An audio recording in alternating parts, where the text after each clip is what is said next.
Export units को budget में बड़ी राहत मिल सकती है। सरकार मौजूदा एसईजी एक्ट में अमेंडमेंट का ऐलान कर सकती है, जिसके बाद एक्सपोर्ट यूनिट को घरेलू बाजार यानी डीटीए में कारोबार करने की इजाज़त मिल जाएगी।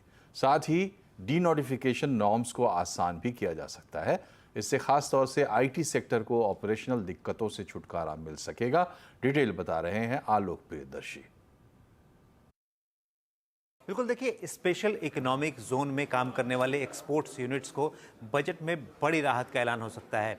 सीएनबीसी आवाज़ के सूत्रों से जानकारी मिली है कि सरकार मौजूदा एसईजेड एक्ट 2005 को अमेंड कर सकती है, जिसके लिए तैयारी चल रही है और इसका ऐलान बजट में हो सकता है। इससे सबसे बड़ा फायदा एसईजेड यूनिट्स को ये होगा कि उन्हें घरेलू बाजार में उन्हें अपने कारोबार को करने की इजाज़त मिल जाएगी और साथ ही उन्हें टैक्स में छूट भी मिलेगी। दरअसल अभी तक जितने भी एक्सपोर्ट यूनिट होते हैं, उन्हें अगर डोमेस्टिक टैरिफ एरिया में यानी घरेलू बाजार में सामान बेचना होता है तो ऐसे में उन्हें इंपोर्ट ड्यूटी चुकानी होती है। लेकिन हमें जानकारी मिली है कि सरकार ड्यूटी फॉरगॉन बेसिस पर उन्हें टैक्स में राहत देने की तैयारी कर रही है। इससे फ़ायदा होगा कि उन्हें सिर्फ टैक्स चुकाना पड़ेगा, इंपोर्ट ड्यूटी पूरी नहीं चुकानी पड़ेगी। इससे उनका जो लागत है, उनकी कॉम्पिटिटिवनेस है, काफ़ी बढ़ जाएगी।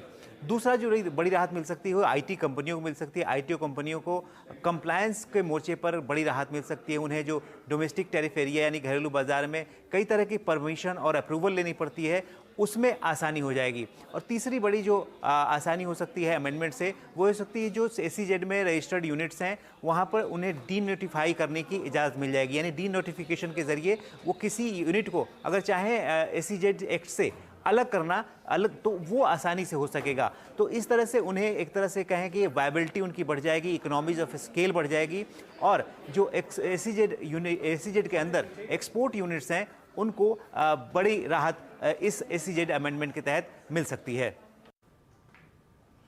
भारत